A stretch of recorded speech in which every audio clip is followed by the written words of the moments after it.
Guys, magtanim tayo ng popcorn. So, ang pagtanim ng mais guys, madali lang.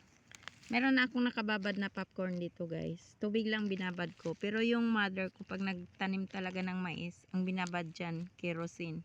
Para hindi kainin ng ants. Pero dahil wala naman akong kerosene, hindi naman ako nagpupunta sa Petron kasi yung mga noon-noon na mga tao kasi laging may gas sa bahay. So, tayo, mahilig tayo sa kuryente ngayon. So, walang gas. So, magtanim lang tayo ng mga 3 pirasong o 4 na pirasong botil ng mais. Ganyan lang, guys. Yan. Distribute natin. Tapos, takpan. Yan. Ganyan lang kadali, guys. Tapos, idiin mo lang ganun. Sila nga inaapakan nila sa paa. Pero ako, kamay lang. So, dito, meron na naman tayong butas. 2 puno lang pakita ko sa inyo guys. Intercrop lang natin to sa mga niyog. Ayan ang niyog. Ayan. Yung ibang niyog doon. Yan, merong maliit dyan.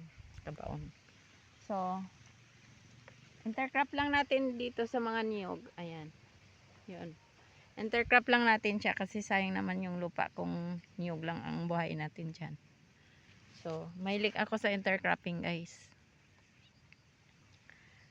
So, yan. Intercrop lang natin siya dyan. So, yan. Hoping na mag-harvest tayo dyan. Kasi yung kasaba ko guys, ang isang puno, isang saingan na.